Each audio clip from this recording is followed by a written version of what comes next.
అందరికీ నమస్కారం. తెనాలి రామలింగయ్య గారి కథల నుండి ఈరోజు మరొక కథ. శ్రీకృష్ణదేవరాయలు గారి ప్రజాసభ ముగుస్తున్న సమయంలో ఒక వ్యక్తి పరిగెడుతూ వచ్చి, మహారాజా, మీరే న్యాయం చెప్పాలి అన్నాడు. అప్పుడు రామలింగయ్య గారు, మహారాజా, ఈతని సమస్య నేను విచారించి రేపు మళ్ళీ ఈతనిని పిలిపిస్తాను. మహారాజా, మీరు బాగా అలసిపోయారు. భోజన సమయం కూడా అవుతోంది. మీరు వెళ్ళండి, నేను చూసుకుంటాను అని అన్నారు. రాయలవారు వెళ్ళిపోయారు. రామలింగయ్య అతనిని పిలిపించాడు. అతనితో, చెప్పు, నీ సమస్య ఏమిటి అన్నాడు. అప్పుడు అతను, రామలింగయ్య గారు, నా పేరు నాగభూషణం. నేను నా పక్కింటి రామదాసుకు 1000 వరహాలు ఇచ్చాను. ఇప్పుడు అతను తిరిగి ఇవ్వమని అడిగితే ఇవ్వనంటున్నాడు. మీరే న్యాయం చెయ్యాలి అన్నాడు. రామలింగయ్య అతని ప్రవర్తన భిన్నంగా ఉండడం గమనించాడు. ఏదో అనుమానం వచ్చింది రామలింగయ్య గారికి. సరే, నీవు ఇంటికి వెళ్ళు నాగభూషణం, నేను రామదాసును పిలిపించి మీకు జరగవలసిన న్యాయం జరిపిస్తాను అన్నారు. నాగభూషణం వెళ్ళిపోయాడు. కాసేపు అయ్యాక రామలింగయ్య గారు నాగభూషణం చెప్పిన రామదాసు ఇంటికి వెళ్ళాడు. కానీ ఆ ఇళ్ళు చాలా చిన్నవి, పూరి గుడిసెలు. ఈ పరిసరాలు గమనించడానికే రామలింగయ్య అక్కడికి వెళ్ళాడు. ఒక భటుడు రామదాసు రామదాసు అని పిలిచాడు. రామదాసు బయటికి వచ్చాడు. రామలింగయ్య గారు నాగభూషణం చెప్పిన విషయం రామదాసుకు చెప్పాడు. నీవు నాగభూషణం దగ్గర 1000 వరహాలు అప్పుగా తీసుకున్నావట. అడిగినా గడువు ముగిసినా నువ్వు ఇవ్వలేదట, నిజమా అన్నాడు. దానికి రామదాసు, అయ్యా, నేను నాగభూషణం పక్కపక్క ఇళ్లల్లో ఉంటాము. నాకు దైవభక్తి ఎక్కువ, పూజలు చేసుకుంటూ ఉంటాను. అయితే నాగభూషణం నాస్తికుడు. అతడు నన్ను ఎప్పుడూ హేళన చేస్తూ విమర్శిస్తూ ఉంటాడు. మీ దేవుడు ఈరోజు మీకు ఏమి ఇస్తున్నాడు, రేపు ఏమి పంపిస్తున్నాడు అంటూ నన్ను ఇబ్బంది పెడుతూ ఉంటాడు. అయినా కూడా నేను ఓపికగా వింటూ ఎటువంటి సమాధానం ఇవ్వకుండా నా పూజలు నేను చేసుకుంటున్నాను. నాగభూషణానికి ఇంకా చిరాకు పెరిగింది. అయ్యా రామలింగయ్య గారు, నాకు 1000 వరహాలతో నాకేమీ అవసరం అయ్యగారు. నేను నా భార్య ఇద్దరమే ఉంటాము. నేను కట్టెలు కొట్టుకొని అమ్ముకొని జీవిస్తున్నాను. అయినా ఆ నాగభూషణం ఏ పని చేయడు. ఆయన కుమారుడు ఒక వ్యాపారి వద్ద గుమస్తా పనిచేసి ఈతనిని పోషిస్తున్నాడు. ఈతని దగ్గర నాకు ఇవ్వడానికి 1000 వరహాలు అసలు ఎక్కడివి అయ్యగారు? అన్నీ ఇలా అబద్ధాలు మోసాలు చేస్తూ అందరినీ ఇబ్బంది పెడుతూ ఉంటాడు. ఆ దేవుని మీద ప్రమాణం చేసి చెబుతున్నా అయ్యగారు, నేను అతని దగ్గర ఒక్క పైసా అప్పు చేయలేదు. దేవుని దయ వల్ల నేను నా భార్య ఎటువంటి ఇబ్బందులు లేకుండా బ్రతుకుతున్నాము. అన్యాయంగా నా మీద నింద మోపి డబ్బులు రాబెట్టాలని చూస్తున్నాడు. దీనికి మీరే న్యాయం చెయ్యాలి అయ్యగారు అన్నాడు. ఎటువంటి కల్మషము లేని అతని మాటలు విన్న రామలింగయ్య గారికి రామదాసు ఎటువంటివాడో కొంత అర్థమైంది. సరే రామదాసు, నేను కబురు చేసినప్పుడు నీవు ప్రజాసభకు రావాలి. రాయలవారు నీకు న్యాయం చేస్తారు అని చెప్పి అక్కడి నుండి వెళ్ళిపోయారు.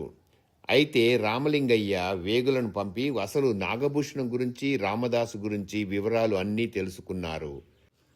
వేగులు నాగభూషణం ఇంటి చుట్టూ ఉన్న వారి నుంచి, ఊర్లో నాగభూషణానికి పరిచయం ఉన్న వారందరి నుంచి ఆయన గురించి అన్ని వివరాలు సేకరించి రామలింగయ్యకు తెలిపారు.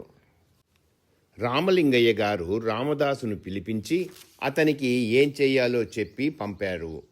తరువాత రామదాసును ప్రజాసభకు తీసుకువస్తేనే నీ వరహాలు నీకు ఇస్తామని రామలింగయ్య గారు నాగభూషణానికి కబురు పంపారు. నాగభూషణం మరుసటి రోజు రామదాసు ఇంటికి వెళ్ళి, నిన్ను ప్రజాసభకు తీసుకురమ్మన్నారు రాయలవారు, పద అన్నాడు. అప్పుడు రామదాసు నాగభూషణంతో, నేను ప్రజాసభకు రావాలి అంటే నా దగ్గర మంచి బట్టలు లేవు, నేను రాను అన్నాడు. అప్పుడు నాగభూషణం నా దగ్గర ఉన్నాయి అంటూ తెచ్చి ఇచ్చాడు. రామదాసు బట్టలు వేసుకొని నాకు భుజం మీద కండువా లేదు అన్నాడు. అది తెచ్చిచ్చాడు. తర్వాత చెప్పులు కూడా లేవు అన్నాడు. అవి తెచ్చిచ్చాడు నాగభూషణం. అయ్యా, నేను ఇంత దూరం నడవలేను, బండి కట్టమన్నాడు. నాగభూషణం వేరే వారిని అడిగి బండి కట్టించుకొని వచ్చాడు. ఇలా చేయమని రామదాసుకు రామలింగయ్య గారు చెప్పారు. అతను సరిగ్గా అలాగే చేశాడు. మొత్తానికి రామదాసుని నాగభూషణం ప్రజాసభకు తీసుకువచ్చాడు. తాను రామదాసుకు ఇవ్వని 1000 వరహాలు అతనికి ఈరోజు ప్రజాసభలో వస్తాయి అని చాలా సంబరపడిపోతున్నాడు మనసులో. ప్రజాసభ మొదలైంది.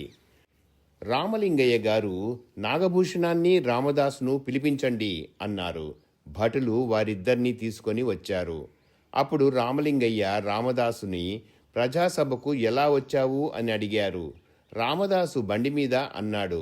వెంటనే నాగభూషణం అది నాదే అన్నాడు. తరువాత రామలింగయ్య రామదాసుని ఈ బట్టలు నీవేనా అని అడిగాడు. దానికి రామదాసు చెప్పక ముందే నాగభూషణం అవి నావి అన్నాడు. తరువాత కండువా అవి నావే అన్నాడు. నాగభూషణం తరువాత చెప్పులు కూడా నావే అన్నాడు. అప్పుడు రామలింగయ్య గారు, మహారాజా, నాగభూషణానికి మతిస్థిమితం లేదు. ఏది చూసినా నాది అనడం అతనికి అలవాటు. మీరే చూశారు కదా అన్నాడు. అప్పుడు రాయలవారు భటులను పిలిచి నాగభూషణంను మానసిక వ్యాధులను నయం చేసే వైద్యశాలలో చేర్పించండి అని చెప్పాడు. నాగభూషణం ఇదేమిటి, 1000 వరహాలు వస్తాయి అనుకుంటే తనని అడవి మధ్యలో ఉన్న మానసిక వైద్యశాలలో చేర్పించమని చెబుతున్నారు అని భయపడిపోయాడు. అయ్యా రామలింగయ్య గారు, నేను ఎవ్వరికీ ఏ వరహాలు ఇవ్వలేదు. ఈ రామదాసుకు అసలు ఇవ్వలేదు. నన్ను క్షమించండి. నేను ఏదో ఆశకు పోయి అలా చేశాను. నన్ను మాత్రం మానసిక వైద్యశాలకు పంపించకండి మహాప్రభో అని నిజాన్ని చెప్పేశాడు. అప్పుడు రామదాసు, మహారాజా, నాగభూషణం దగ్గర నుండి నిజం రాబట్టడానికి రామలింగయ్య గారు నాతో ఇలా చేయించారు అని చెప్పాడు. రాయలవారు నాగభూషణం చేసిన మోసానికి, చెప్పిన అబద్ధాలకు, ఇతరుల నమ్మకాలను హేళన చేసినందుకు అతనికి 100 కొరడా దెబ్బలు, కఠిన కారాగార శిక్ష వేశారు. తరువాత రాయలవారు రామదాసు లాంటి అమాయకులను కాపాడిన రామలింగయ్య గారిని మెచ్చుకున్నారు. ఇంతటితో ఈరోజు కథ ముగిసింది. ఈ కథ నచ్చినట్లయితే లైక్ చేయండి, షేర్ చేయండి, కామెంట్ చేయండి. అలాగే సబ్స్క్రైబ్ కూడా చేయండి. తిరిగి మరొక కథతో మీ ముందుకు వస్తాను. ధన్యవాదాలు.